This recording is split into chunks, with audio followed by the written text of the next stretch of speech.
had two options. One was to remain silent and wait to be killed. And the second was to speak up and then be killed. I chose the second one. I decided to speak up.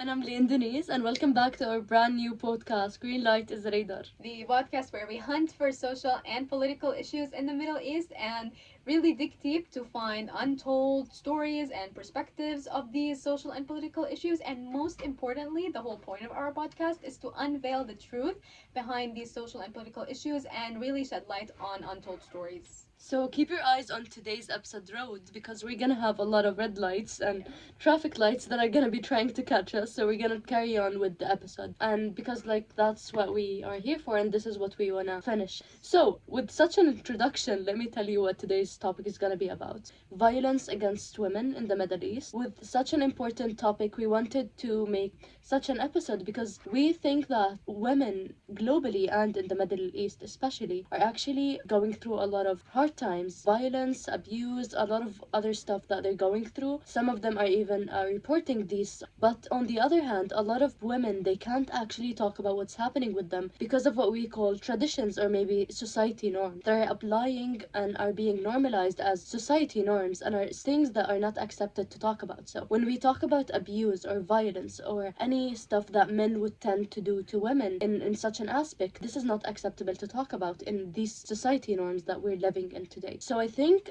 today we wanted to talk about this thing because we believe that women actually have the right to live just like anyone else and not be violate any, not have the rights taken away just because they're called women. So in today's episode we're gonna be focusing on these stuff and we're gonna be talking about more stories about the topic. Yeah, especially because women and girls across the Middle East face so much discrimination in also law and society, including widespread violence. Obviously there's so much inequality, and you would think when you think about violence against women in the Middle East, you would automatically think that we're talking about sexual violence, which is not true at all. There are lots of forms of violence that are committed towards women in the Middle East, like I just mentioned, and it's very important that we talk about this stuff because it's not talked about enough nor understood by many people. That's a definite thing.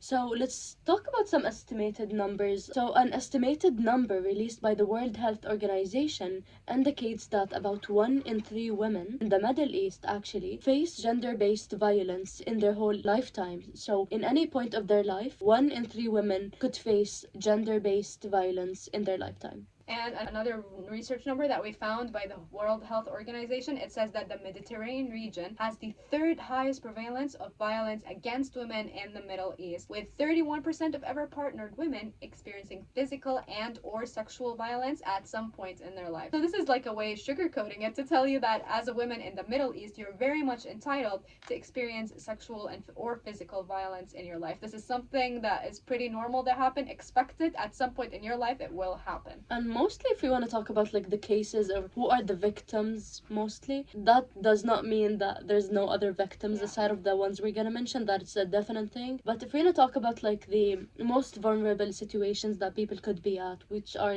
women with disabilities, women who are immigrants, women with undocumented papers. So let's say about people who don't have residency permit or something, and they're workers, they're working somewhere. They wouldn't have the same rights as normal people, as documented workers who have these documents with them, because that would still make sense if they would face anything else. And mostly also people who actually are affected by armed conflict, usually they tend to be more vulnerable in these situations, and they might experience multiple different forms of violence.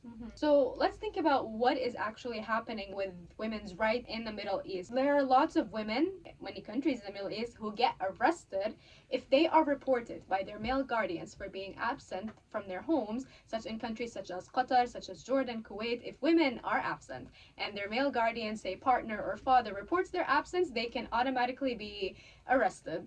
And fun fact, they cannot even leave prison without the permission of a male guardian. That which is is ironic. definitely true. Which That is is very just ironic. definitely that is so ironic. I want to give a recent example of what has been happening now. So the Israeli IDF like arrested Palestinian women and kids throughout the 75 years of Nakba, like the ongoing Nakba that we call ongoing because we know what's happening currently. They basically arrested women and kids and underage kids that are like literally 10 or 12, 11 years. Women part in here and the kids part in here, the human rights in here. So basically they were tortured, they were arrested, they were taken away from their basic human rights throughout their trials, their present time. They were even given present time lifelong sometimes, and even like sometimes 15 years of prison for not even a valid reason, without even having a trial that is happening to even like emphasize on what's really happening with them and why are they being put in this situation. No investigation, absolutely nothing. That is a definite thing, and that is just a form or a way to actually like shed the light on examples of discrimination committed by governments and human rights and justice. So that is definitely one of the stuff that women could go through, and that is an important thing to also talk about.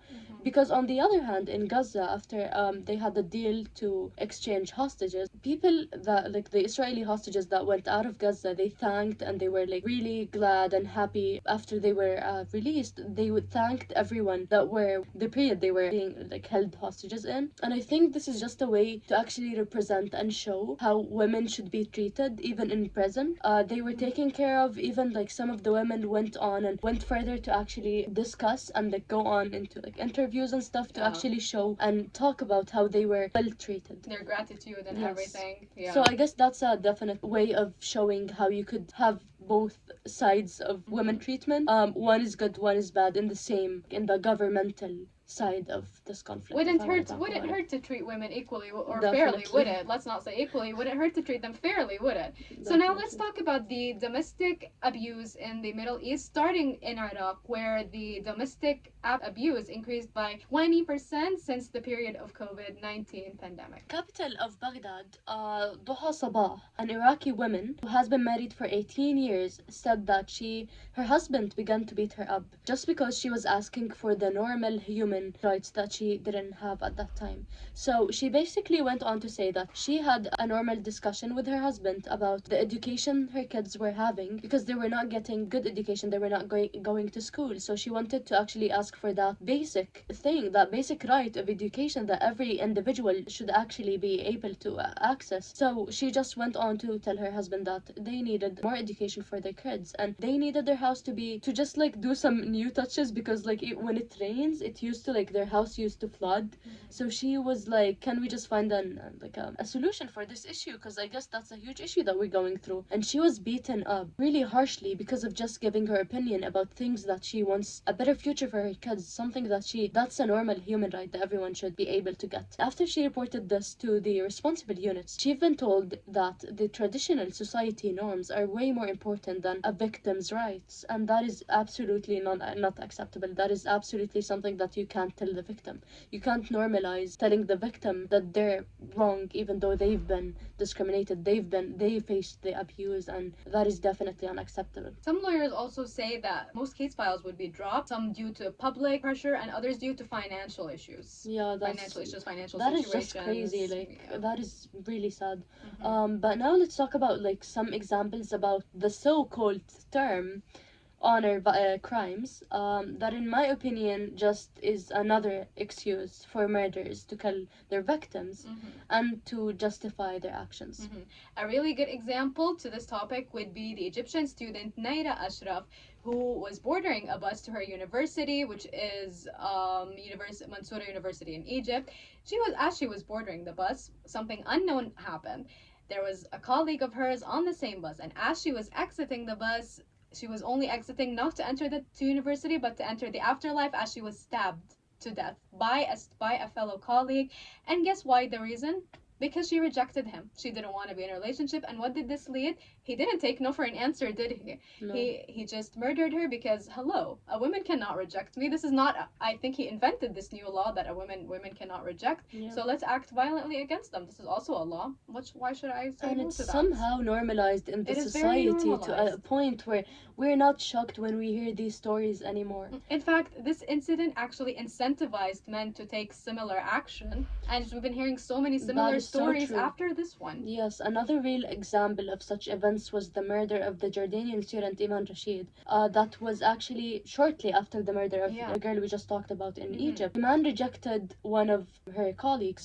This doesn't have to be simplified why, like, you can have your own reason of why you're rejecting someone. But apparently, it's against women's rights to reject a man. Exactly, and this actually led to her murder. Mhm. She was murdered in her university because she said no to a man. I don't know, this is just radical, that is so traumatizing and non-acceptable. Really So is. to lighten up the mood of what we were talking about, it's just to talk about something that is more fun. So we're just gonna have a small, like, a part of a game Yeah. that So- is called Never Have I Ever. Yeah, and we really want you guys to engage with us. So like, let's put up 5 fingers and like get Yes. started with the game. So let's start with the first one. Never have I ever received death threats in the Middle East. Okay, we're putting a We- finger we down. are putting a finger We're down. just kind of doing this in favor of old women because I'm sure, 100% sure that someone did go through this. Yes. So, never have I ever witnessed violence against women in public spaces in the Middle East. That's a definite That's thing. a definite thing. Okay. And it's surprising that we can witness these things in public spaces without Yes. actually seeing something happen about it. But yeah, it's something we definitely all witnessed. Yes. At least us. Never have I ever walked in the streets without getting harassed. That's another one. Just put it. Okay, so fourth one. Never have I ever felt safe walking out alone in the Middle East. And we have a lot of examples on this.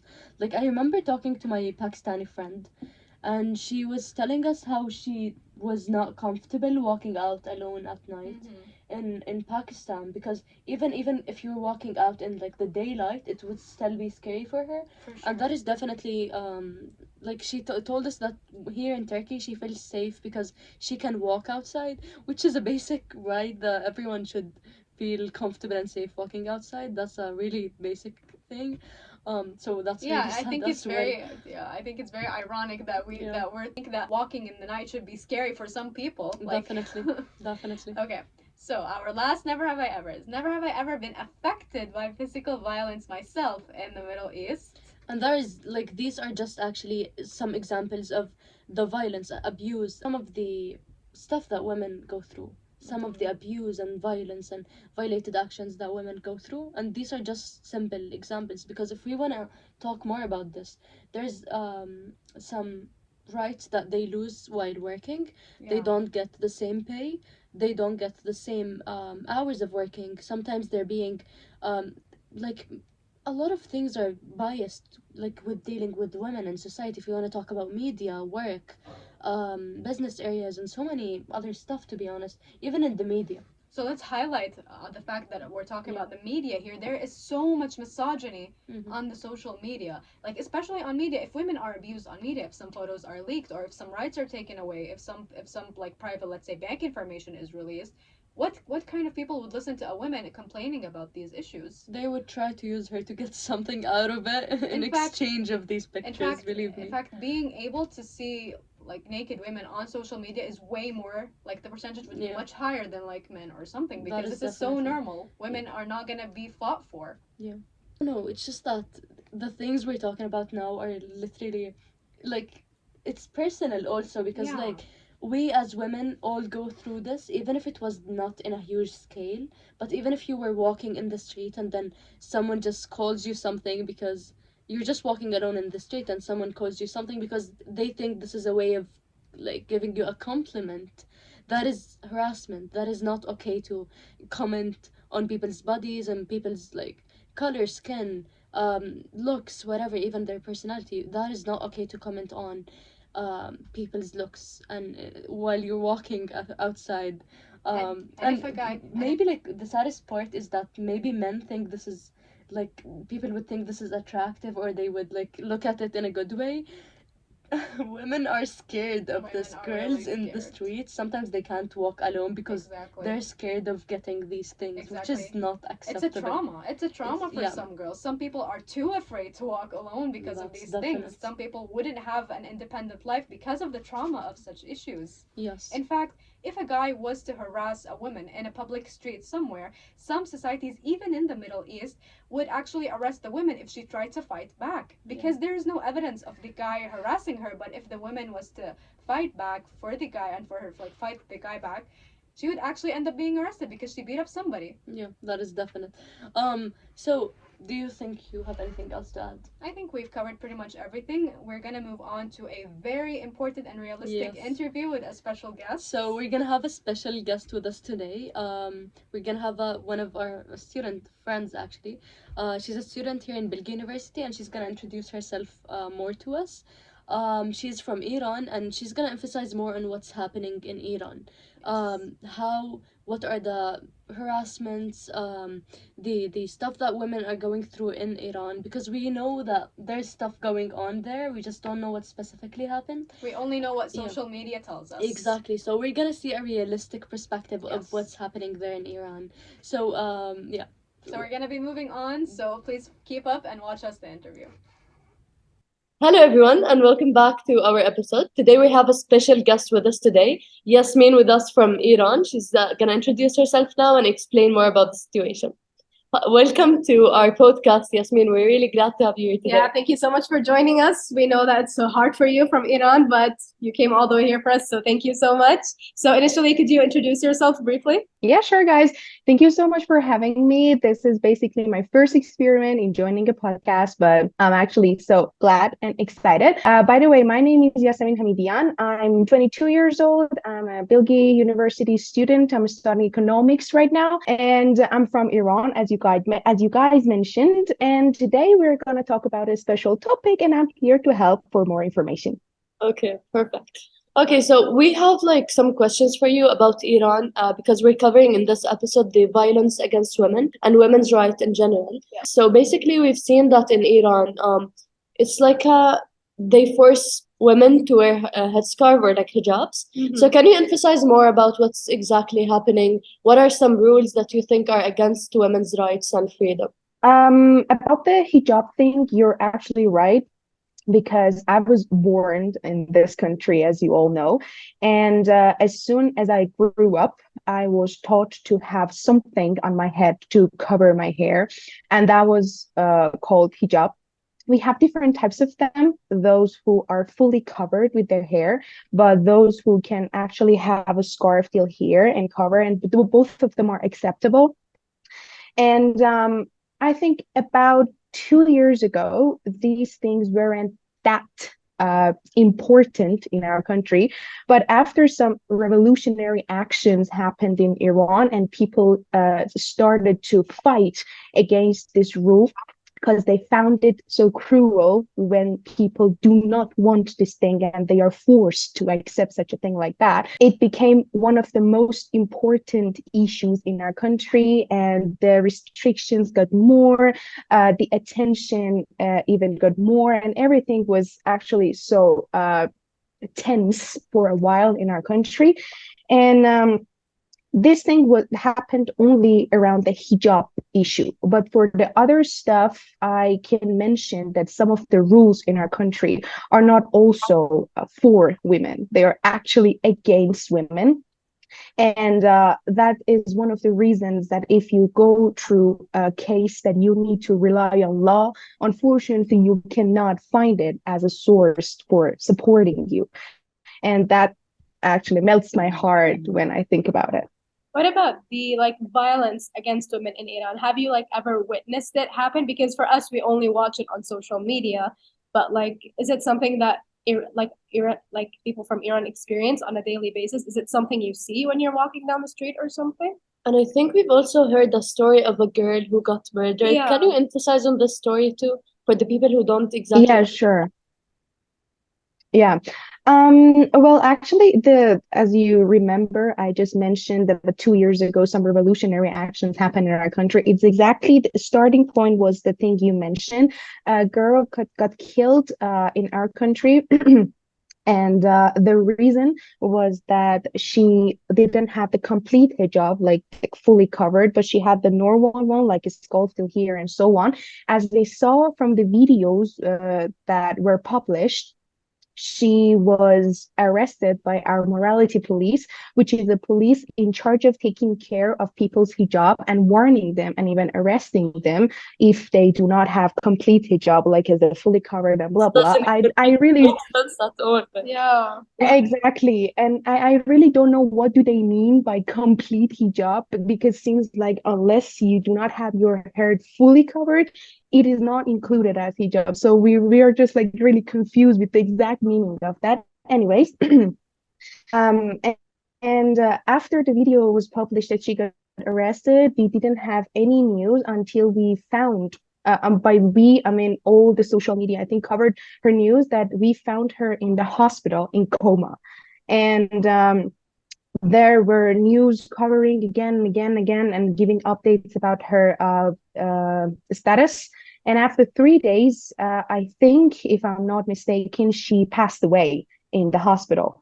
And after that, people started fighting and standing for her, that why she was forced to accept a law, although she was already accepting it, but they forced her to accept it in other way that she didn't want it. And they started speaking up, social media started covering us, and like people in different even part of our country, not the capital, which is always a crucial part of a country, in every part, in every province, they started fighting with the police. And I think you have seen the social media and the videos and the photos published. Anyway, we've been through a hard time. And talking about the violence that I have seen or not, the same thing, the fight between the police and the people happened to my own mom. She got bitten by the police in the street while I was in Turkey and I was studying. And when I heard the news, I was in shock for 3 days because she had bruises from here till here. And yeah, it was really harsh. And my mom has blood pressure. So you can imagine when she got bitten, she didn't understand anything from that moment. She kind of fainted in the middle of the street, and even in more cases, she was threatened by gun when she was in her own car for not having hijab. Yeah, there are like many more stories. And yeah, I think this is the only thing I can say. I'm so sorry to hear what you guys are going through. That is Sounds- definitely not It acceptable. sounds so traumatizing. It's for super real. traumatizing for sure. But like, just to sum everything up, what do you think is a message or like 3 points that you would want people to know about Iran and what's happening there? Like, what are some crucial points that you think people should be aware of? Because, for example, your mother's story, who, like, not anybody is gonna know about it because, as we said, social media can only cover so much, but there are so many women in Iran who probably face violence and so much discrimination, but are not They heard or can't are talk not told. about it. Exactly. Exactly. About the 3 points that you guys mentioned, first of all, we started a hashtag since those things started to happen in our country called Women Life Freedom. You must have heard about it. And in Farsi, it is called as Zan Zindagi Azadi, which is exactly the meaning of those 3 words you can hear in that hashtag. I want not you, but them to pay attention to the pure meaning of each of these words. And the only thing I can say is that I wish for my country to get rid of force, not to get rid of law, not to get rid of anything, but to get rid of force and be an ideal for other countries, like as we are mentioning Turkey as an ideal country without any force right now. And I think these are the only things I can wish, because words cannot describe feelings more than this. That's definitely true. We're like so glad we had you here today. Yeah. It was a great interview. We got to know a lot of things about Iran. I'm really like glad you came here and Yeah. told us about your story and your own experience. Even though maybe talking about what your mom passed through was not really like easy to talk about. So we thank you so much for that. Yeah, thank you so much for joining us. Like, we are genuinely so glad to have you, and thank you for showing us these untold stories. And yeah, We'll hope to see you soon, and we hope that Iran would also have the freedom you guys are wishing to actually have, and that's definitely your like right to have that. So we are So really thank you. glad to have you here today, and thank you so much again. And thank you everybody for watching this episode and this interview. Be sure to stay tuned for our upcoming episodes because there are so many more social and political issues that we need to cover. See you soon. Thank you so much, guys, for having me. See you soon. Bye. Bye.